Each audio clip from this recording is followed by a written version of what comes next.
What happens when you win the game and the game ends? In practice, everything should be fine, but Gameoverse, which is the new series released by Glitch Productions, the same studio that also produced Mother Drones and Digital Circus, showed that it's not quite like that. The worlds collapse and the entire universe of that game comes to an end, turning into nothing but data in the sky. And an organization shows up there to rescue and collect all the data from that world because they have a very evil plan that we don't know exactly what it is.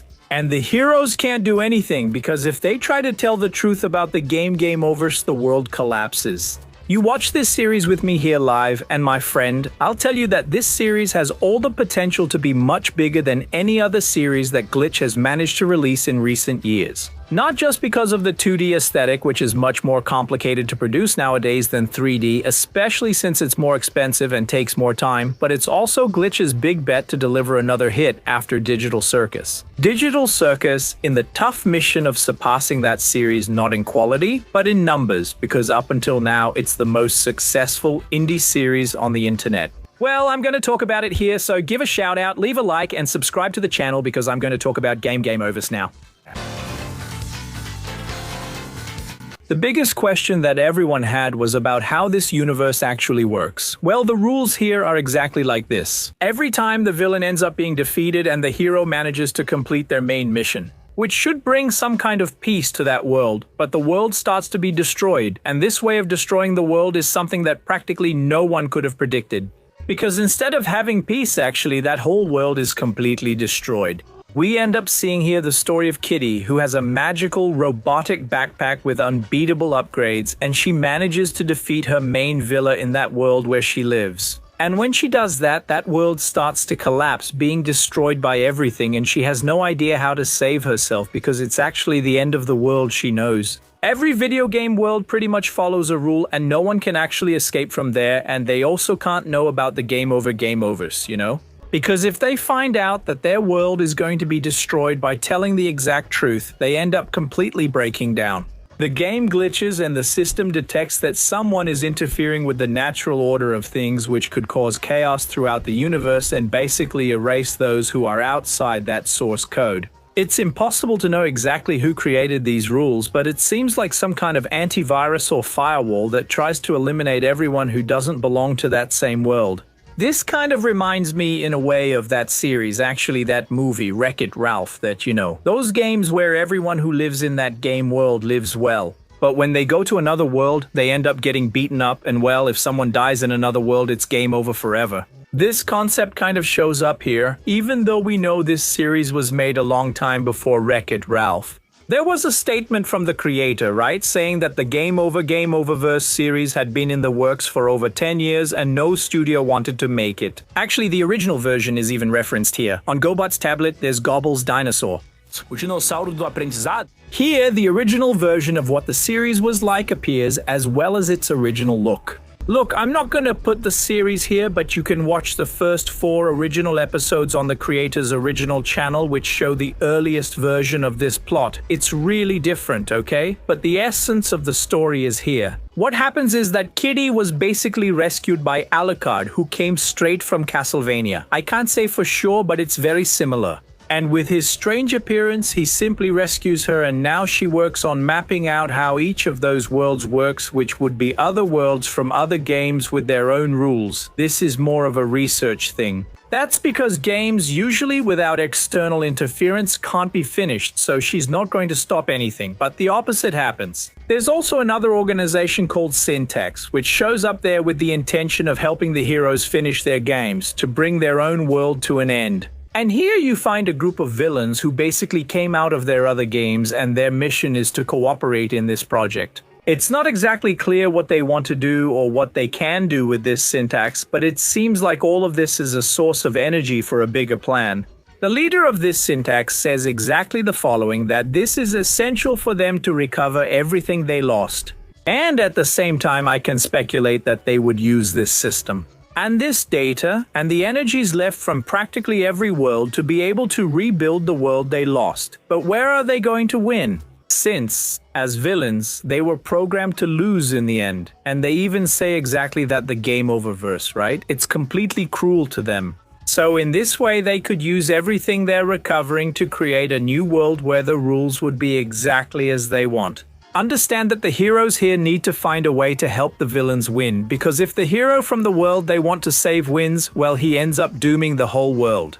And when the villains help the hero win his own game, they end up furthering their plan to doom that world and making sure they can get the data for their syntax purpose. It's the opposite here. Heroes want to help villains and villains need to help heroes. That's basically how it works. Well, in the end, we actually see Kira's journey here going really wrong, because if the heroes here need to help the villains and stop the hero from completing his mission, man, they can't do anything. They can't reveal what the final fate is, they can't count on help from the world itself because that would make sense. They would see our protagonists as the real villains of the story. And worst of all, the villains, well, their programming would be pretty much doomed to fail. So if they're failing and have to lose, there's nothing the heroes, the protagonists of the series, Kira and her group, can do, you know? Throughout the series, this is the third adventure that went totally wrong. The organization of Syntaxa here is basically run by Paperman, who follows his own plan, and his ability is pretty much to change the shape of his own body. And he turns into a kind of magic paper, always trying to show up in front of the hero, precisely so he can make sure he gives out the clues. Meanwhile, his lackey soldiers end up investigating that whole game world, and they end up giving hints on how each of the heroes can beat the story. That's interesting since Kira went through something similar. For example, here we meet Flappers, who is literally the big penguin, dolphin, who is basically the hero and protagonist of this story, receiving that paper from Syntax. Kira repeats exactly the same pattern she saw back in her universe. Before her world collapsed and she set out on her final journey, she found that same paper, showing that it had already entered her own world and was responsible for helping her overcome that world and destroy that planet, which is pretty sad. Literally, we're seeing here, man, Flappers practically repeating the same journey she went through, where she's going to deal with that same trauma. So much so that the Syntax group, when they end up finding them, realizes they can't attack her directly. But the fact that she's without her own backpack during the big pilot episode is already enough for him not to want to attack her. Her backpack, man, is an armor that can make a lot of upgrades to her whole combat suit structure, giving her way more attacks. She's kind of like a Mega Man, you know, kind of furry, who uses her cannon powers and several shooting attacks that are really powerful, and they wouldn't stand a chance against her. One of her main weaknesses is literally being without her own backpack. The other main character here is Gobbles, who is a learning dinosaur, and he's a complete noob in this story, but he learns a lot throughout the whole process, and he already has some development in the pilot. He had appeared in the pilot teaser of the series itself, you know, when it was announced, showing his own world being completely wiped out. He comes from a children's educational game where he collects vowels and consonants, and he's one of the few protagonists who can read. Since it seems like almost no one in this world knows how to read, they only know their primary functions. And let me tell you, this is one of the series that really manages to explore the 2D aesthetic very well, and it works out great. And their big advantage is the fact that it's a 2D animation. Like, 3D animation has its advantages since it's more economical to produce, but the downside is that you have to model the whole environment and every scene from scratch. In this case, it's the opposite. With 2D animation, they just need to create concept art to show what the environment would look like. But every setting and environment that appears in each game is completely original.